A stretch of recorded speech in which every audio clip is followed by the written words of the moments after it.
Bonjour à toutes et à tous, bienvenue pour un nouveau tuto. Donc aujourd'hui on va s'intéresser aux lunettes polarisantes, donc pour la pêche à la mouche, mais pas que, parce que finalement c'est quelque chose qui va convenir à énormément de pêcheurs, donc notamment les pêcheurs au leurre. Donc ce qui est valable pour la pêche à la mouche l'est évidemment pour les autres pêches. Donc les lunettes polarisantes, chez nous on a mis quand même à disposition une vaste gamme en fait, parce que c'est quand même un outil très important pour la pêche, notamment pour les pêches à vue. Donc il y a plusieurs choses à savoir pour choisir une bonne lunette. On va commencer par peut-être la chose la plus importante, c'est la couleur. Donc la couleur, il va y avoir trois grandes catégories de couleurs. On va commencer par les jaunes. Donc les jaunes, c'est peut-être celles qui sont à l'heure actuelle les plus utilisées. Donc un vert jaune, c'est un vert qui va laisser vraiment passer le plus de lumière. Donc ça va rehausser en fait le niveau de luminosité. Donc c'est des lunettes qu'on va pouvoir utiliser lorsque les temps sont très couverts ou lorsque l'on va pêcher en sous-bois, dans les zones en fait où la lumière, on a besoin de rehausser le niveau de lumière.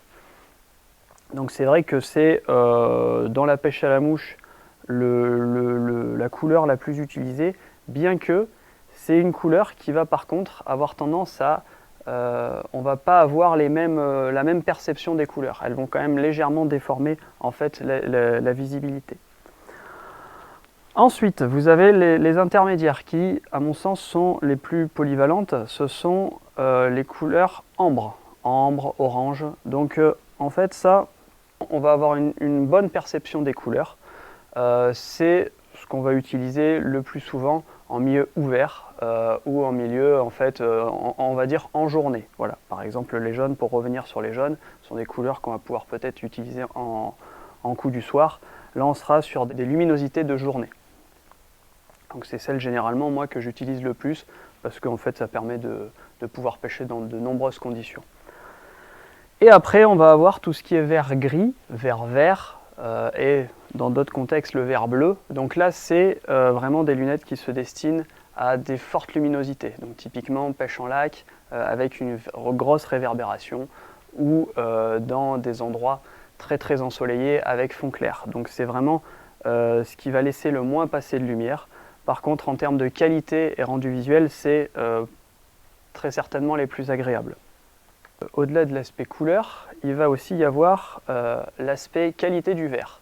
Donc on va avoir des entrées de gamme jusqu'à des verres de qualité, on va dire premium.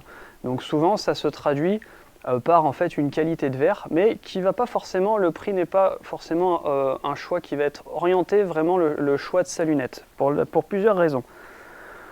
On propose des verres en polycarbonate, triacétate, donc c'est du verre ce qu'on peut appeler plastique. Donc le verre plastique en fait, il faut s'enlever de l'idée en fait que le plastique n'est pas forcément de la qualité, mais en fait le plastique va par contre être beaucoup plus solide qu'un verre en verre, donc un verre minéral. Donc en fait il faut savoir de l'usage que l'on veut en faire.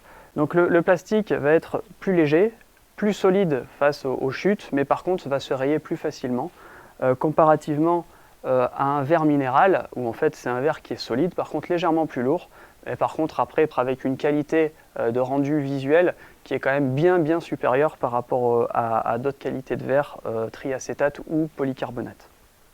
Donc ensuite, le dernier élément que l'on peut prendre en considération, et pas des moindres, c'est en fait tout simplement la forme de la monture. Donc évidemment il y a un aspect esthétique, ça c'est quand même assez important, mais une bonne monture pour une bonne paire de lunettes polarisantes, c'est une monture qui va vraiment venir couvrir les yeux et éviter en fait aussi les entrées de lumière. Donc vous pouvez voir que ça c'est un parti pris, hein.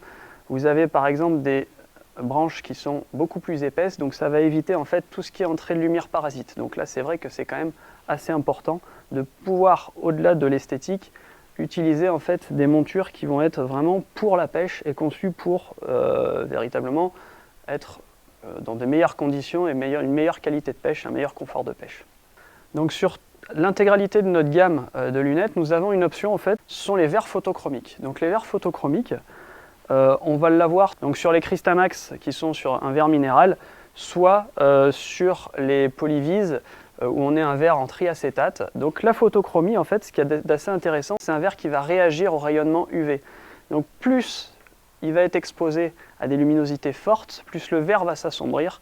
Et inversement, lorsqu'on va arriver en qualité de luminosité faible, le verre va s'éclaircir. Donc ça va en fait offrir aux pêcheurs pour un même verre en fait, différentes qualités en fonction de la luminosité et en fonction de la pêche qu'ils pratiquent, par exemple sur un coup du soir, un coup de midi, que des passages nuageux, des milieux ombragés, où en fait on va vraiment avoir une fluctuation de lumière, et c'est vrai que c'est quand même un avantage et un confort qui sont non négligeables. Donc j'espère vous avoir été utile pour ces tutos sur les lunettes polarisantes, et je vous retrouve très bientôt pour de nouvelles vidéos sur notre chaîne et sur nos réseaux.